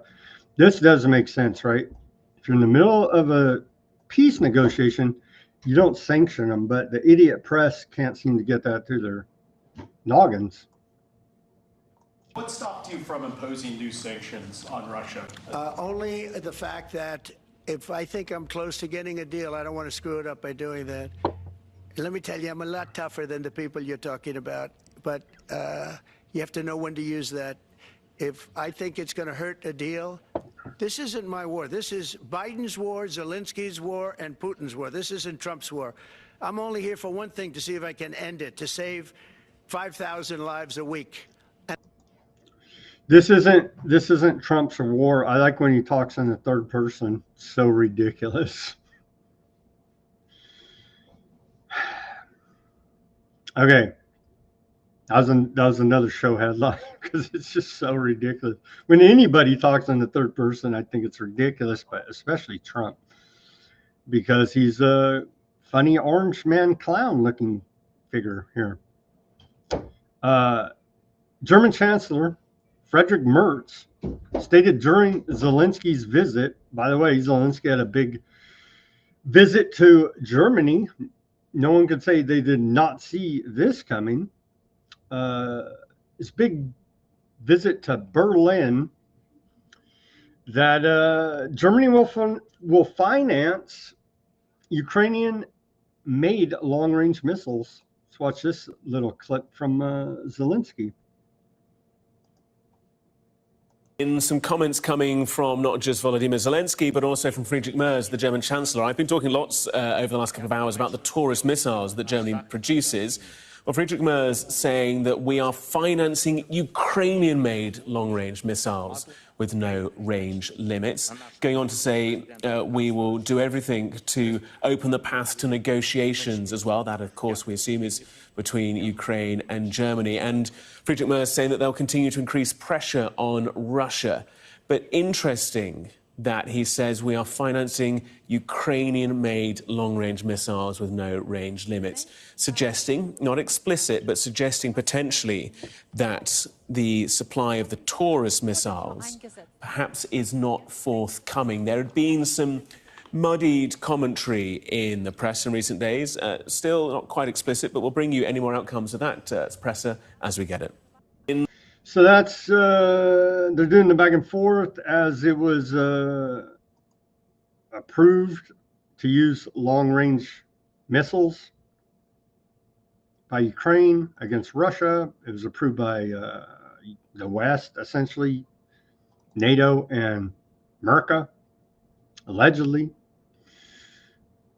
And the reply from Russia, they say, to this news about the Taurus missiles, they say, this is State Duma Defense Committee head Andrei Karpopolov, this guy, This guy right here, second worst man in the world, right? Right. Russia's ready to shoot down German Taurus missiles and strike not just the launch sites, but the places they came from. The munitions manufacturers there, allegedly in Ukraine, maybe even Germany. So this is dangerous saber rattling indeed. More from Russia. Yuri Yushkov's, Putin's foreign affairs aide, says Trump isn't sufficiently informed about what's really happening with Ukraine-Russia conflict. Let's watch this short clip. And it's in Russian, but we do have subtitles for you. То, что вот заявление, ну, Трамп, он не в камеру их делает, но пишет все-таки сам в социальных сетях, да, что Путин играет с огнем, что Россия беспричинно направляет беспилотники на Украину. Там же много чего Трамп говорит, там мы, естественно, все это читаем, отслеживаем, так сказать, но во многом приходим к выводу, что Трампа недостаточно информирует о том, что реально происходит в контексте украинско-российского противостояния. В частности, не информирует о том, какие участившиеся массированные террористические атаки производит Украина против мирных российских городов. А Трамп знает только о том, какие ответные меры мы предпринимаем. Причем до конца не понимает, что мы бьем исключительно по объектам военной инфраструктуры или по объектам. That's probably true. Obviously, I don't trust the Russian government, but it probably is true that Trump is not fully informed about this because he was all pissed off about the most recent Russia attack, which Russia alleged was in retaliation to attack on Putin in a helicopter, and as this guy just said, Russian civilian targets. Who freaking knows, right? Both sides say the other side's bad. The Spider-Man meme, you're bad, the worst people in the world. Weaponized News says, you're all bad, killing people. I know it's hard. It's hard to grasp out there because everybody wants Coke, Pepsi, Red, Blue, A team, B team, pick a side. They're all bad when they're killing people, man. But it's hard for America to grasp that concept. And then old Lavrov here, of course, Russia foreign minister, his official statement on June 2nd, direct talks with Ukraine. Let's watch this. I think we do have subtitles as it is in Russian again. Как известно, при поддержке Соединенных Штатов, Саудовской Аравии, Турции удалось создать условия для возобновления прямых российско-украинских переговоров. Первый после возобновления раунд состоялся 16 мая в Стамбуле. В соответствии с достигнутыми там договоренностями был осуществлен обмен пленными в формате 1000 на 1000 человек. Тогда же в Стамбуле было условлено о том, что Москва и Киев подготовят документы, излагающие позицию каждой из сторон для достижения устойчивого урегулирования. Российская сторона, как и договаривались, оперативно разработала соответствующий меморандум, который излагает нашу позицию по всем аспектам надежного преодоления первопричин кризиса. Наша делегация во главе с Владимиром Мединским готова представить этот меморандум делегации Украины и дать необходимые пояснения в ходе второго раунда возобновленных прямых переговоров в Стамбуле в ближайший понедельник, 2 июня. Хотел бы вновь выразить признательность турецким партнерам за предоставление гостеприимной турецкой площадки, как вчера подтвердил в ходе своего визита в Москву министр иностранных дел Турции Хакан Фидан. Рассчитываем, что все, кто искренне, а не на словах, заинтересован в успехе мирного процесса, поддержат проведение нового раунда стамбульских прямых российско-украинских переговоров. Yeah, let's hope they can sort it out there. That's this coming Monday. Isn't it Monday? At least they're having direct talks, trying to sort something out. Okay, so that's Russia, Ukraine, where we stand as we await peace talks in Istanbul. Anti-Netanyahu aardvarks set fire to his party Likud's headquarters, furious at 600 days without captives home, with many dead. This is a video. They're setting fire in the streets there. So aardvark, anti-aardvarkism is becoming a problem in aardvark land, if you could follow that.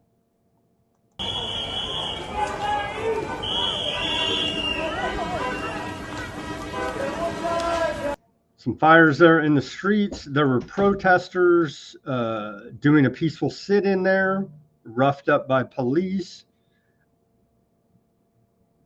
Netanyahu spouted some more genocidal rhetoric during yesterday's speech, saying this is a war of good and evil. It's being fought against human animals, monsters. Is this a moment of self-reflection? No, he's talking about the, of course, Hamas and all the children of Gaza who are born terrorists, of course.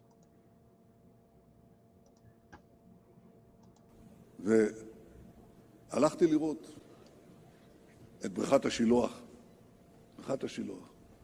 ומשם עלינו בדרך עולי הרגל. הייתם שם? מי לא היה שם? כולכם תהיו שם. אתם תעלו משם.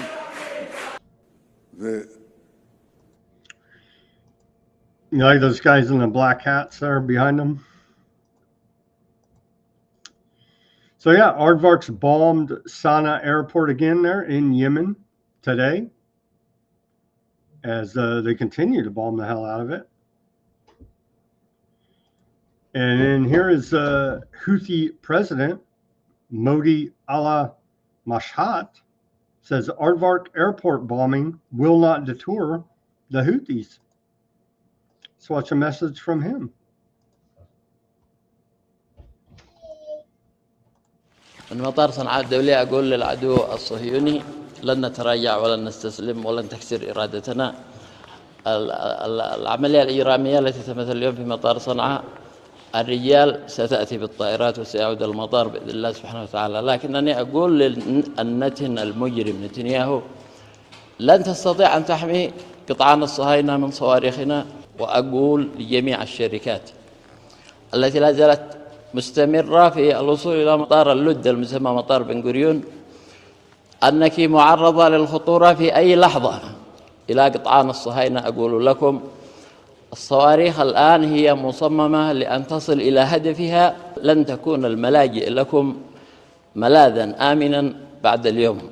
إلى قطعان الصهاينة الملاجئ لن تكون لكم آمنة بعد اليوم، لذلك تدبروا أمركم واعرفوا أن حكومتكم لن تستطيع حمايتكم، وحكومتكم تعرف ماذا أعني بهذا الكلام. The government can't and won't keep you safe there. Good message. Trump's anti-Semitism czar threatens colleges across the country with massive lawsuits and hate crime charges.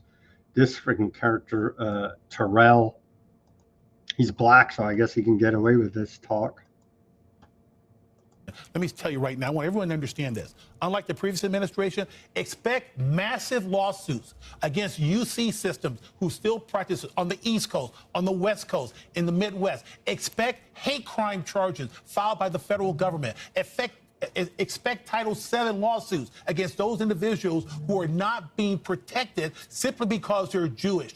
This is going to stop. We're got a full front of activity in the courtroom. We're going to meet them in court. And one other fact that I cannot disclose, we are going to go after them where it hurts them financially. And there's numerous ways. I hope you can read between the lines. There's numerous ways to hurt them financially.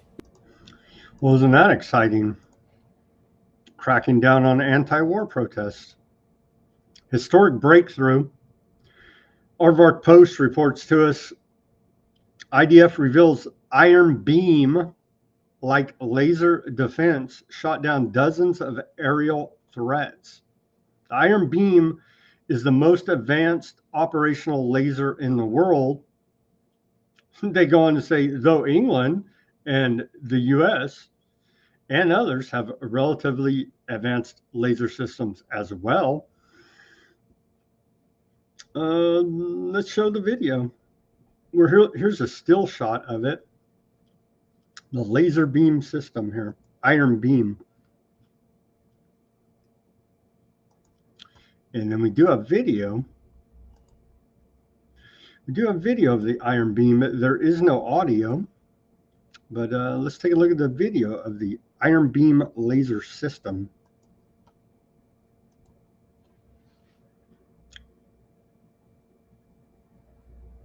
Shooting down drones there, allegedly.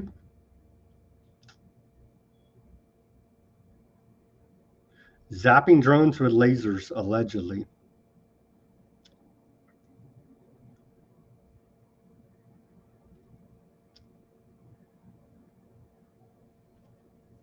So they have the most advanced weapon system in the world, they claim, and they're killing people in tents. Here's a better look at it. The actual iron beam system.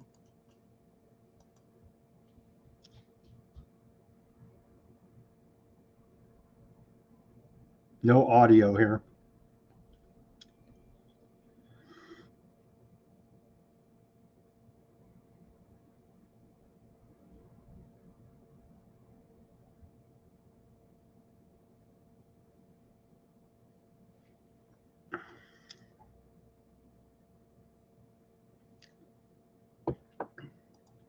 And so remember on the interwebs, that was a big smear campaign. How dare you say Aardvark space lasers? Remember that whole PSYOP shenanigans? Well, they're bragging about Aardvark ground iron beam laser system. So I don't know.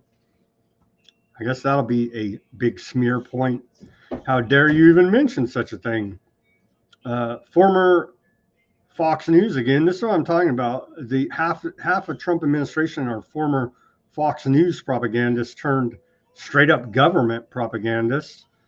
State Department spokeswoman Tammy Bruce refuses to address fears of forced displacement in Gaza aid plan. Let's watch this clip from today. I understand this is the beginning of a process. For the time being, the delivery of food is at two places, which is Tal Sultan and the Murag crossing. Is this any guarantee that people who come from the north to receive this food, are they allowed to go back? Because that's the fear, that basically this is a way to move the population from the north to the south. And do you have any plan that they will expand it to go to other places? Well, in it's the not, north? this is not a State Department effort. We don't have a plan. I can't answer that regarding the nature of how certain situations would be responded to. I'm not going to speculate or say what they should or should not do. The Gaza Humanitarian Foundation has an email. They should be reached out to, and that's what I'd recommend regarding plans to expand, plans to make assessments of what's worked and what hasn't at this point, and what changes they might make, and what the goal is. Clearly, the goal is to reach as many people as possible. Well, I'm glad our State Department doesn't have a plan. According to this propaganda woman, Tammy Bruce, they have a plan for everything else and everybody else's business, but they don't have a plan for aid in Gaza. Strangely enough, John McCain's, now dead John McCain, his wife, Cindy McCain, she's going against the Aardvarks here in this clip. Surprisingly enough, she dismisses Aardvark Land's narrative about famine in Gaza, saying the looting to the aid trucks has nothing to do with Hamas. It has simply to do with the fact that these people are starving to death. Aid weaponized aid. We'll get to that, but I don't know. Cindy McCain, shockingly enough here. Let's play this clip. Your organization announced at least 15 of your trucks were looted when they entered southern Gaza en route to bakeries. Israel has consistently said that the looting is being carried out by Hamas. Have you seen evidence that it is Hamas stealing the food? No, not at all. Not in this round. Listen, these people are desperate, and they see a World Food Program truck coming in, and they run for it. This doesn't have anything to do with Hamas or any kind of organized crime or anything. It has simply to do with the fact these people are starving to death. And so we will continue to go in. We will continue to go in with food and the kinds of supplies we need to help the bakeries operate and make sure that we can continue to do that and hopefully be able to do more of it. But again, we can't do this unless the world community puts pressure on this. We can't be allowed to sit back and watch these people starve to death with no outside diplomatic influence to help us. These poor souls are really, really, really desperate. And, you know, having been in a food riot myself some years ago, I understand the desperation. Well, there you go. Cindy McCain, now Hamas. There you go. Who knew? Now we do know. Here is former Aardvark Prime Minister Ehud Alamert on CNN. What happened in the last few days where statements by Aardvark cabinet ministers saying we should starve Gaza? What is it if not a war crime? How can a serious person representing the Aardvark government spell it out in such an explicit manner? Well, they've been, as we've been reporting, saying the quiet part out loud quite a bit lately, haven't they? Particularly in the last few days was the statements made by Israeli cabinet ministers, the leading cabinet ministers, that say we should starve Gaza. What is it if not a war crime? I mean, how can a serious person representing the Israeli government can spell it out in such an explicit manner that we should starve Gaza, that there should be no supply of basic fundamental humanitarian needs to a couple of million people living there. They are terrorists that we need to fight, but this is not a war against Hamas. This looks more and more like a political war of the Israeli Prime Minister and the cabinet and the group of thugs which are now representing the Israeli government inside Israel and across the world are committing actions which can't be interpreted in any other way. Yeah, genocide, ethnic cleansing, war crimes, crimes against humanity. That's your Aardvark government that Trump loves so much. Here's a report out of, well, I thought we were going to go to a report here. They put a commercial on top of it. So hopefully we can get to this commercial and get to the report. Another commercial? I had it all queued up and now they're playing commercials on it. Anyway, we'll let the commercial play out, but there's a good clip coming up here. So, timeline of actions in Gaza after end of ceasefire with Hamas. Aid trucks have slowly begun entering Gaza after 11-week blockade, and their quote allies turning against them internationally because there's even too much for the West to take, seeing all these people starving to death. We had Alpha Mega Energy thought it was a Maha weight loss program. It may very well be. Well, they're running all these commercials on the clip I was going to show. I don't know what that's about. Thanks a lot, ABC News. Maybe we'll get to the end of these commercials. So, in more than 2 months since Aardvarks put up a blockade on all aid, there never was a ceasefire, as we keep reporting here. Have we made it past the commercials yet to get to the report? Here it is.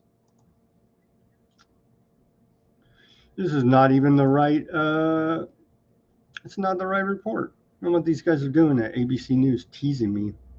Here it is. Here, I just had to refresh. Anyway, they say they're weaponizing aid.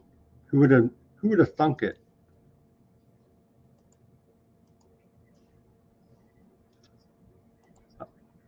Allegedly, aid is being distributed in Gaza.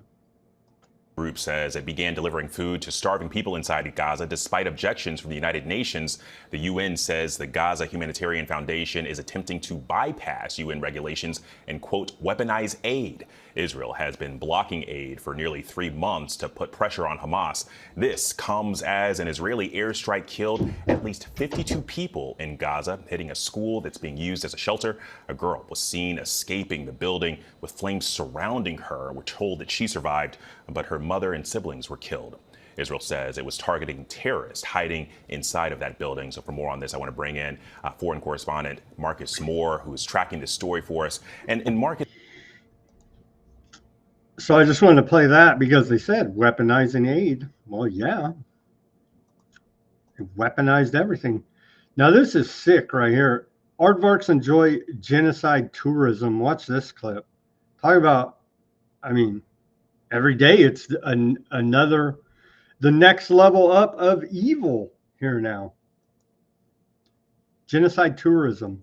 Tourists and school children are going on field trips in Israel, but not to museums. Instead, to watch the destruction of Gaza, known as resilience tourism in Israel, but as genocide tourism internationally. We were a mile and a half or so from 300,000 people who were being forcibly starved to death by the Israelis. That was Matthew Ho, a former U.S. State Department official and U.S. Marine veteran, who recently took this tour in Sderot, where visitors use coin-operated binoculars to peek into Gaza. An Israeli school field trip showed up, and these children, they're teenagers, they came from 2 hours away to come and watch the genocide. The tours are also done in English for international visitors and are included in Birthright Israel trips for Jewish Americans and for all Israeli school children. The population sees it as entertainment, where you have this complete dismissal of the Palestinians as human beings, but as part of their school curriculum. And it doesn't just stop at the observation platforms. Reportedly, boat tours have been organized to view the destruction of Gaza, sparking outrage worldwide. There you go. Next level. Every day, it's a new level of evil from aardvarks. Genocide tourism, and they take the kids on field trips to watch the genocide. It's like, what do you even say to this? So allegedly, it was being reported today. I think this is the second or third time, and it's always the excuse, right? It was the Hamas chief Mohammed Sinwar has been killed. Aardvark leaders say, along with all the rest of them. They literally leveled the place. But Shadow President of America, Netanyahu, said today that the de facto leader of Hamas, Mohammed Sinwar, has been killed. I think they announced that like last week, but they announced it again today. I guess it was official, and they didn't know, and now they're saying it's official. Which he was hiding underneath that hospital, so they had to blow it all up. You know what I mean? Perfectly reasonable. And then take school field trips to show the elementary children the great honor in genociding these people living in tents and rubble. Netanyahu mentioned the killing in a speech to Aardvark Parliament as U.S. seeks another temporary ceasefire. They could even say there's a ceasefire. There isn't. Okay, it's all BS. There will be no ceasefire there, as we continue to report here at Weaponized News. Here's what does Trump have to say about all this?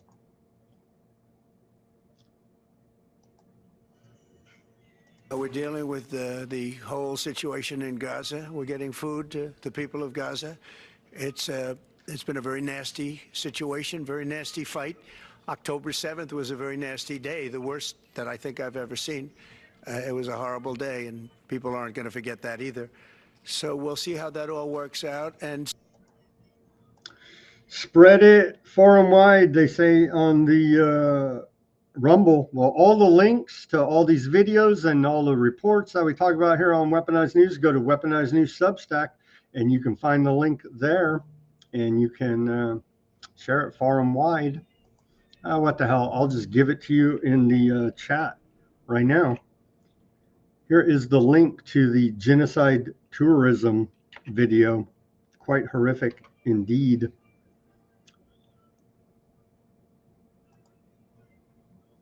But go to Weaponized News Substack, subscribe over there, as we're trying to build that platform up.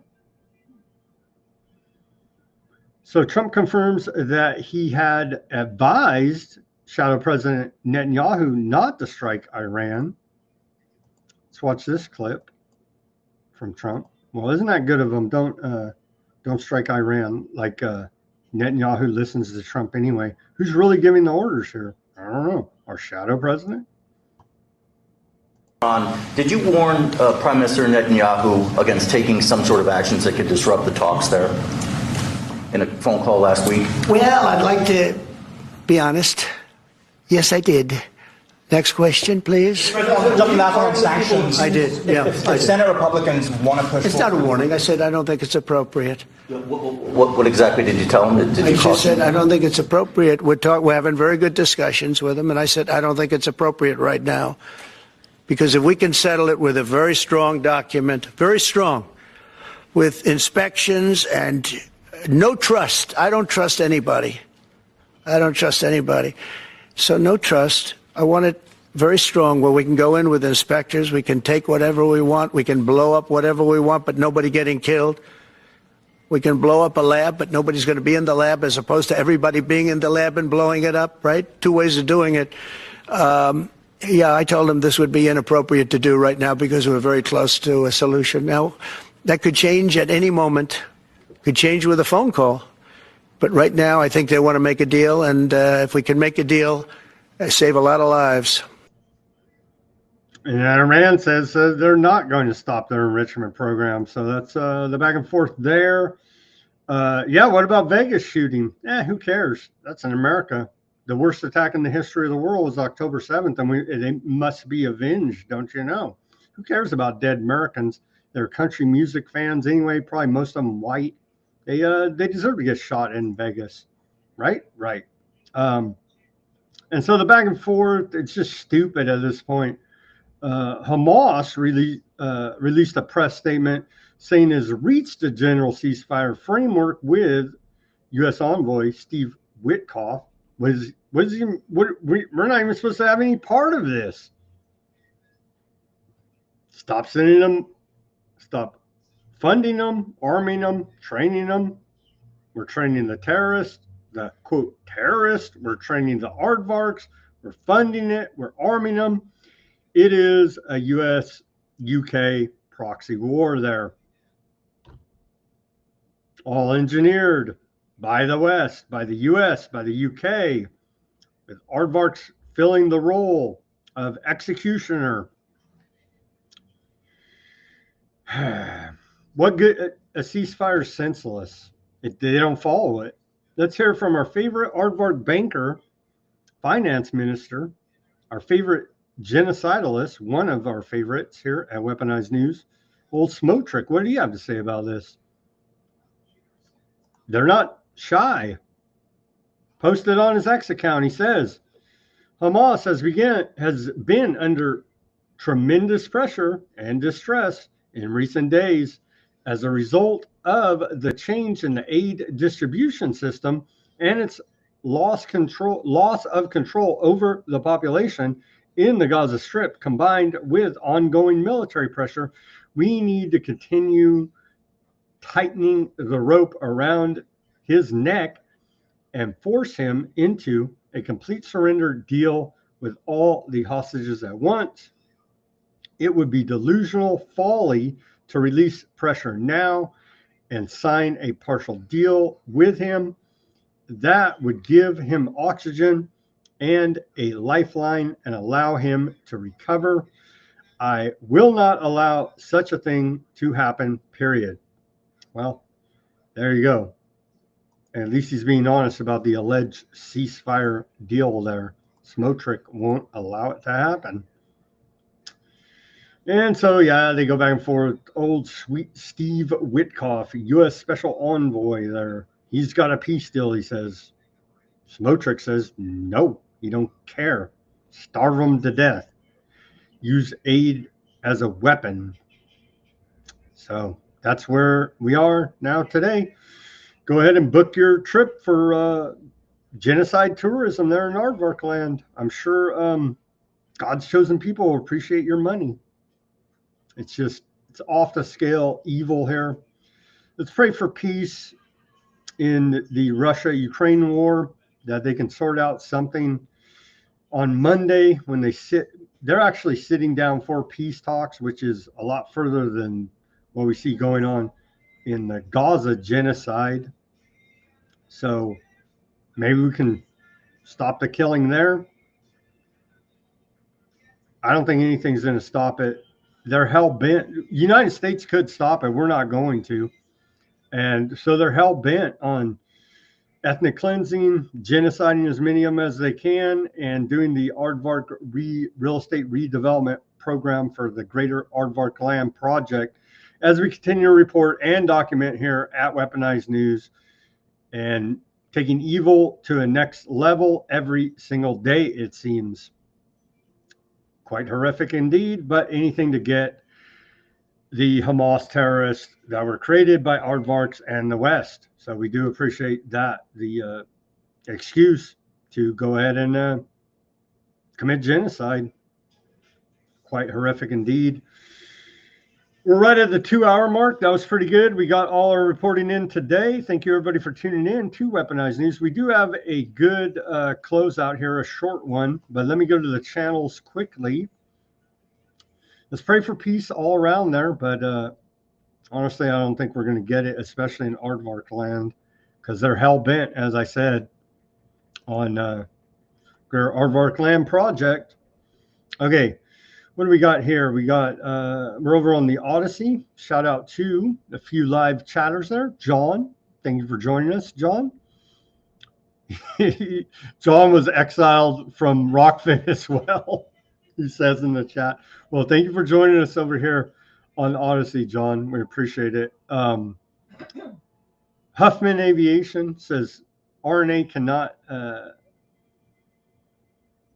I don't understand that comment. Let's see if we can find another good one. They say, I think I've watched Catherine Austin Fix do a show on the same thing. The Great Taking. Yeah. John says, I have assumed that the parasite class of central bankers are behind the depopulation agenda and planned digitalization currency. Thanks for the link. I had not seen any notice of banking simulation. There was a link put up there by, well, let's click it and see, by Huffman Aviation.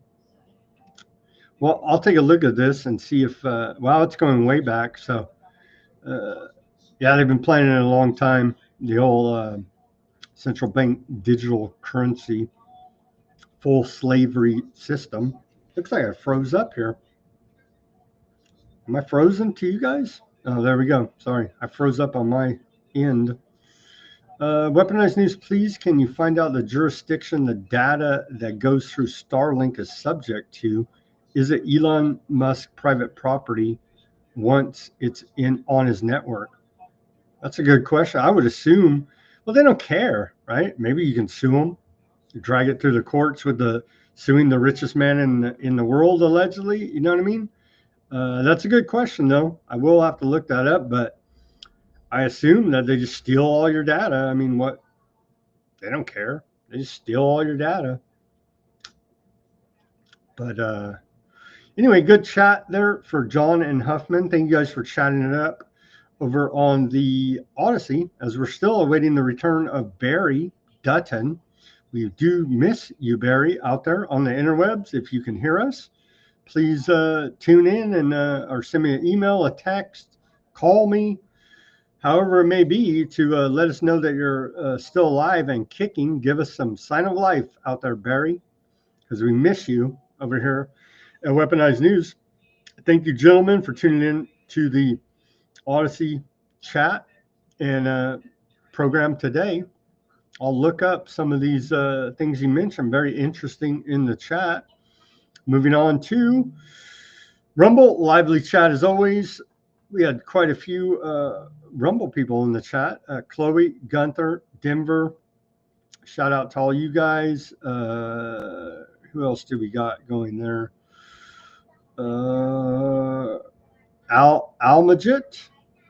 Thank you for tuning in here on Weaponized News Wednesday broadcast. Snarky Guy, of course. Always good to see you here. Manimus, thank you for tuning in. Anybody else we got? Carrie, thank you for tuning in, Carrie. Carrie says, my post office in my county unable to deliver 2 separate packets from Housing Authority for my recertification. Huh. Wonder why. She says, sorry, late. Had to write a certified letter to Housing Authority for my recertification as I only received 1 letter on May 7th. Well, they are cutting back on postal services. Yeah, if you hear this message, Barry, people are concerned about your well-being. Please let us know you're okay. Thank you guys for tuning in on the Rumble, keeping the chat lively as always. The Bitchute. What do we got on Bitchute today? I still have two videos hung up there. Bitchute is doing their best, I understand, but hopefully they can load these videos so they're not stuck there in purgatory, and people can view them on the wonderful Bitchute platform. Thank you, everybody, for tuning in on the Bitchute. The YouTube, I think we have a few viewers. Of course, Alpha Mega Energy showing his praise for the aardvarks there, as always. And so we do appreciate his comments, and others on the YouTube. Elaine, thank you for tuning in on YouTube, and others in the chat on YouTube. Facebook, thank you for tuning in on Facebook. On Kick, Twitch, and X, of course, thank you for tuning in on X. So as always, everybody do your own research. Peace, love, and liberty. Speak out and take action. Have a great rest of your Wednesday evening. We'll see you back here tomorrow for more Weaponized News on our Thursday edition. And this will go ahead and play us out. Something to feel good about after all that horrific war, genocide news, death, destruction. Something uplifting to play us out here on Weaponized News, as I know it's horrific. I mean, I'm at a loss for words here after all that reporting on aardvark evil. Like, what do you even say at this point? It's just pure evil. Like Satan himself is running aardvark land, which probably they're channeling him. You know what I mean? They're definitely channeling evil spirits. Whoever's running these guys is pure damn evil, man, out of aardvark land. That's for sure. So here's an uplifting video to take us out. It's short, but Brazilian nun casually throws beatboxing into live performance on Catholic TV in Brazil. It's pretty good from an old nun throwing in beatboxing. She has some beatboxing skills. And this will play us out. Thank you, everybody, for tuning in to Wednesday edition of Weaponized News. And yeah, show everybody that genocide tourism. And it's just, where do you even go from there, man? These people are just pure evil that are doing this. Here is the Catholic nun out of Brazil beatboxing during a live TV performance. Vocação, oh, vocação, oh, vocação, oh, vocação, oh. Rapaz, que é isso?